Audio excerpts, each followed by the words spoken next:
हिमाचल में आई आपदा से प्रदेश के तमाम नेशनल हाईवे को काफी नुकसान पहुंचा था। केंद्रीय सड़क परिवहन मंत्री नितिन गडकरी ने हिमाचल दौरे के दौरान नुकसान का आकलन कर हिमाचल के लिए कई घोषणाएं की थी, जिस पर हिमाचल के कैबिनेट मंत्री विक्रमादित्य सिंह ने अपनी प्रतिक्रिया जाहिर की। उन्होंने कहा कि सड़कों की मरम्मत के लिए केंद्र की तरफ से कोई पैसा नहीं मिला। सड़कों, सेतु बंधन योजना, एनएच की सड़कों की मरम्मत और रखरखाव के लिए करोड़ों रुपए की जो घोषणाएं की गई थी, उनका कोई भी पैसा अभी तक नहीं मिला।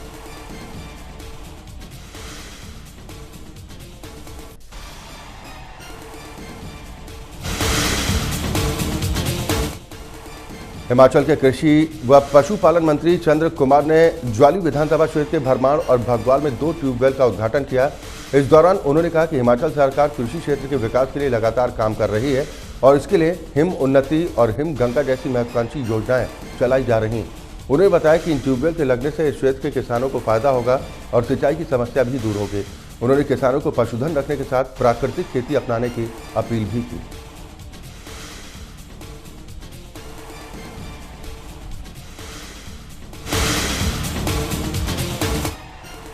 शिमला नगर निगम की ओर से मेयर सुरेंद्र चौहान की पहल पर नगर निगम के पूर्व महापौर और उप महापौर का एक सम्मेलन कराया गया, जिसमें नगर निगम से जुड़े विभिन्न पहलुओं पर चर्चा की गई और शिमला नगर निगम की आय के स्रोत बढ़ाने और निगम में 74वें संशोधन को लेकर चर्चा की गई। शिमला नगर निगम के महापौर सुरेंद्र चौहान ने बताया कि सम्मेलन में पूर्व महापौर और उप महापौर ने हिस्सा लिया। सम्मेलन के जरिए नगर निगम के आय के स्रोत बढ़ाने को लेकर पूर्व मेयर और डिप्टी मेयर से सुझाव मांगे गए। उन्होंने बताया कि सम्मेलन में आए सुझावों से नगर निगम के मूलभूत पहलुओं को हल करने में काफी मदद मिलेगी। सम्मेलन में 74वें संवैधानिक संशोधन को लागू करने को लेकर भी आम सहमति बनी।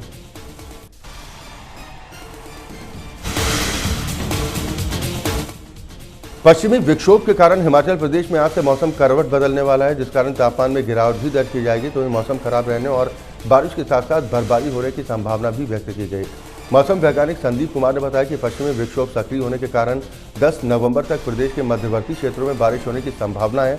तो वहीं चंबा, लाहौल स्पीति, कुल्लू, किन्नौर, शिमला के अधिक ऊंचाई वाले क्षेत्रों में बर्फबारी होने की संभावना है।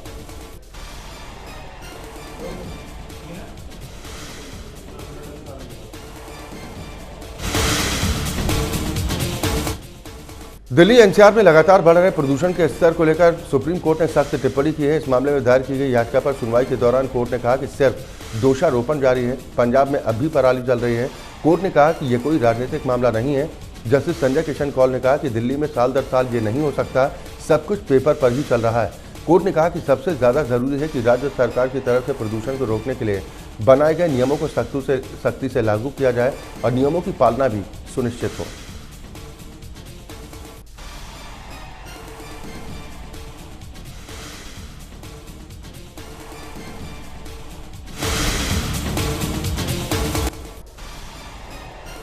राजधानी दिल्ली में प्रदूषण का स्तर कम नहीं हो रहा है। दिल्ली के कई इलाकों में आज भी एयर क्वालिटी इंडेक्स 400 के पार है, जिसकी वजह से लोगों को सांस लेने में भी तकलीफ हो रही है।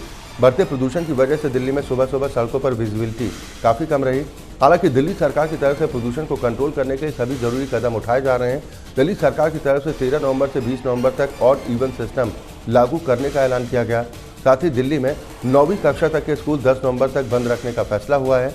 इस दौरान 9वीं कक्षा तक के छात्र छात्राएं घर बैठे ऑनलाइन पढ़ाई कर सकेंगे।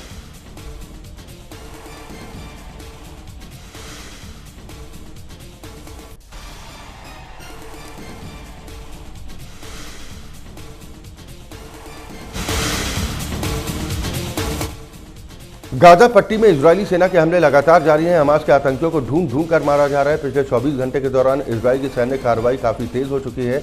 आईडीएफ ने हमास के सबसे अहम कमांडर जमाल मूसा को भी मौत के घाट उतार दिया है।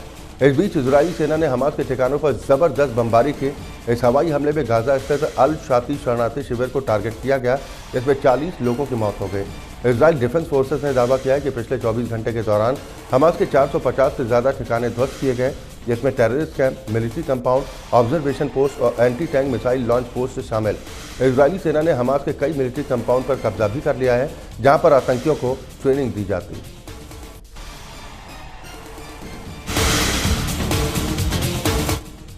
हमास और इजरायल जंग के बीच इजरायली पीएम नेतन्याहू ने बुल्गारिया के प्रधानमंत्री से मुलाकात की है। हमास के खिलाफ जंग को लेकर दोनों नेताओं के बीच में बातचीत हुई है।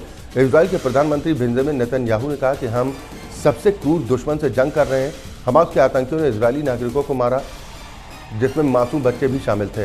इजरायली पीएम नेतन्याहू ने कहा कि इजरायल को अपने हितों की रक्षा करने का पूरा अधिकार है। साथ ही उन्होंने कहा कि हमास के आतंकियों को ऐसी सजा मिलेगी कि भविष्य में कोई भी इजरायल पर हमला करने की कोशिश भी नहीं करेगा।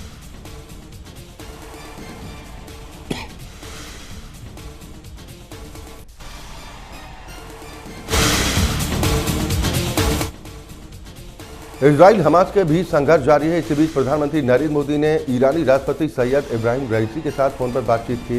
पीएम मोदी ने इजराइल फिलिस्तीन के मुद्दे पर भारत की स्थिति को दोहराया।